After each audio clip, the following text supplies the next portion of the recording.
as I moved out of the way of, I'm calling him Mr. Rock, swinging another Hail Mary right, swooping over his hand just in time, only to find that damn bird on the other side, streaking down at me as it unleashed another of those rainbow sound waves. Rapidly, my liquid metal wings reformatted themselves just for a moment, suddenly shifting into something of a spike, like a single point that began to cone out with a hollow center that I was kept nice and safe inside of. As the sound wave hit, it seemed to disperse along the outer rim of the cone.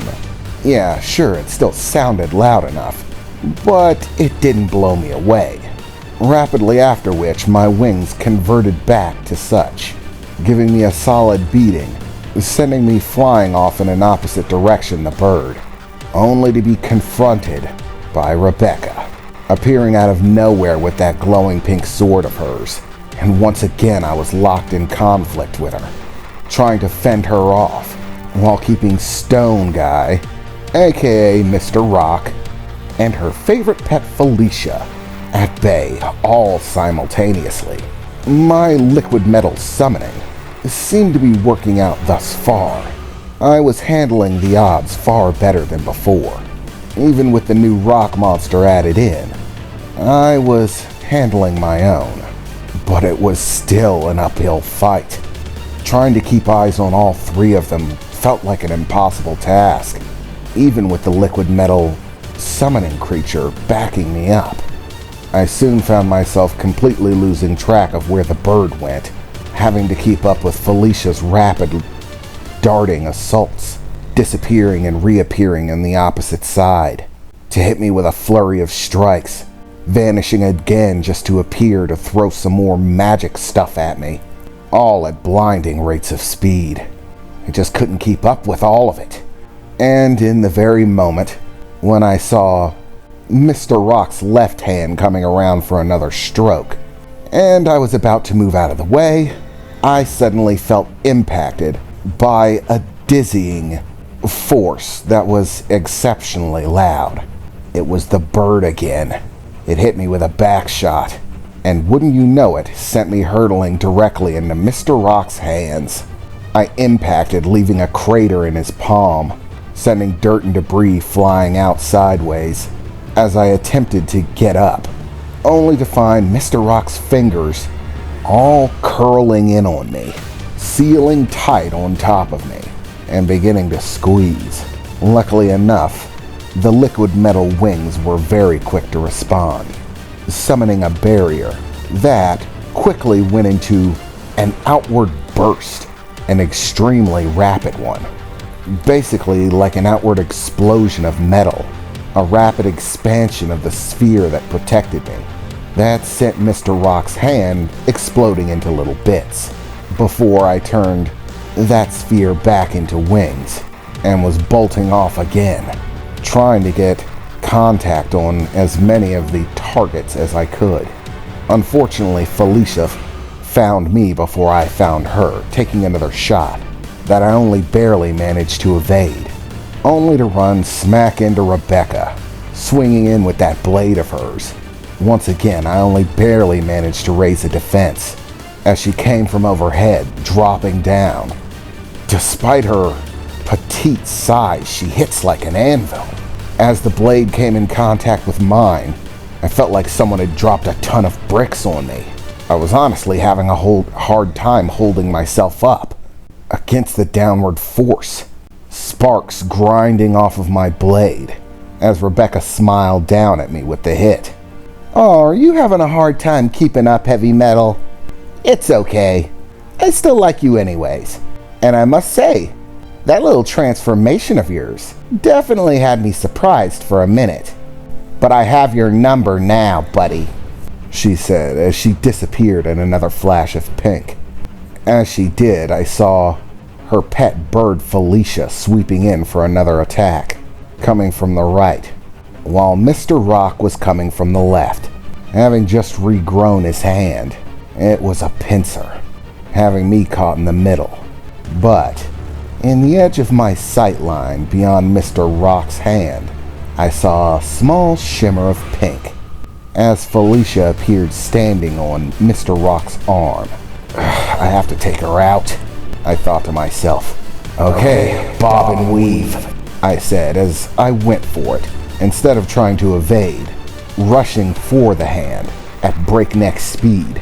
As the fingers tried to close in, I managed to just slip through the gap, weaving to the other side of the hand, rapidly finding myself flying over the outer surface, up the length of the arm towards Felicia, towards Rebecca. Rushing in with a sideways slash, she managed to parry it off, jumping back to take some of the force out of the impact, as my real fist, as well as the two other arms that were now at my disposal, began launching attacks at their own as I brought my blade around for another swing. It was clear that she was having a hard time keeping up with the barrage. If it wasn't for all of these other enemies, I think I could actually overwhelm her, even with that teleport ability and her rapid speed. But as always, just before I could close in on it, I felt the presence of a large shadow looming overhead. Looking up just in time to see a massive set of fingers beginning to close down on the segment of arm where I was standing. Rebecca obviously disappeared in a flash of pink. Thinking quick, I swung my sword out, another one of those quick shifts in the blade, as it suddenly stretches out. At this point, I'm able to at least see it, even if it's only slightly. The shimmer as the blade shifts into a liquid state, but somehow keeps that razor's edge that allows it to cut. I still don't know how the heavy metal summon manages it, but it's useful all the same. I managed to cleave off 3 fingers, 2 of which break off and separate enough for me to slip in the gap between them as they smash into the arm, clattering off to the ground, leaving me luckily untouched as the creature's remaining fingers grip hold of his arm. Right then, Felicia appeared in the sky above. "Misto Cottone," she shouted out. "Maximize," as a bright beam of light headed in my direction. Quickly, my heavy metal wing shielded me from the impact. That surprisingly felt fairly light. But as I looked at the wing, I noticed some kind of symbol had been emblazoned on it. "What in the world?" I said, looking at it, as my eyes floated back up to Rebecca, who had a smile on her face. "Why don't you stick around? Just not there." "How about there?" Rebecca said, pointing and whirling her finger towards the center of her giant, Mr. Rock. And suddenly, I felt an overwhelming pull in my body, as if gravity had suddenly gripped hold of me from an opposite direction, pulling me directly towards the center of her Goliath monster, Mr. Rock. I went barreling there like a meteor, clattering into his chest and smashing into the stone and rock. As I tried to lift myself up, I felt like I weighed a ton. I could barely move, like trying to lift yourself up when there's a car on your back. "Melamanta, Secrovius Mador, Vixa Amendis, Grand Imperial Maximize," Rebecca said, as once again the pink aura around her swelled to overwhelming proportions. "Okay, that's not good," I thought to myself, peering at this shimmering pink star, probably about to drop a metric fuck ton of pain on top of me. "Not good, not good," I said, forcing my body up, which was taking basically every bit of strength that I had. "What do I do? Come on, think," I said, my eyes darting from place to place. But she had me. I just saw her little bird friend swoop over the shoulders. If I try to go up, I'm predicting about a 90% chance it nails me with one of those sound waves. And that's even if I can escape this gravity. And from every other angle, I'm still directly in her line of sight. She may be cute, but she's a dead shot. Basically, every attack she's fired at me is hit dead on. I've only survived by either narrowly evading or parrying the attack away. But none of those seems like an option right now.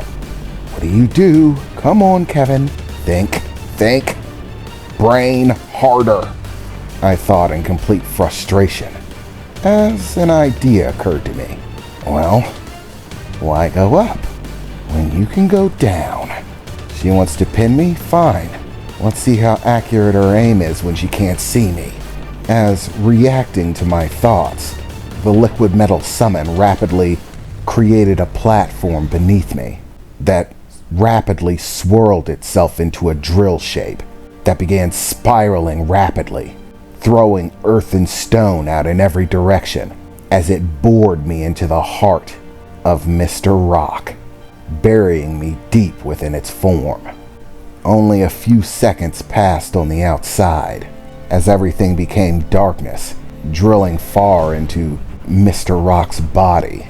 I know what direction I went, but hopefully Rebecca doesn't. I can only hope that her attack doesn't hit. I've at least widened the odds, as suddenly a massive impact rings out.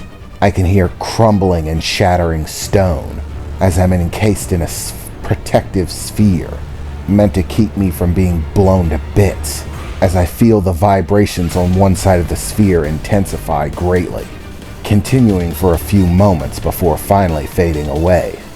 As they do, I dissipate the sphere, beginning to turn it back into wings so that I can get a look around inside the sphere, maybe choose a direction to bore out, only to find open air in front of me. As I look out to see a massive hole blown straight through Mr. Rock. The thing must have been 60 feet wide. I could see stone melted down to molten rock dripping from all of the surfaces as smoke eked from the massive hole in the center of its being. And I was barely on the edge, the blast only really hitting a quarter of the protective sphere around me. That was a doozy.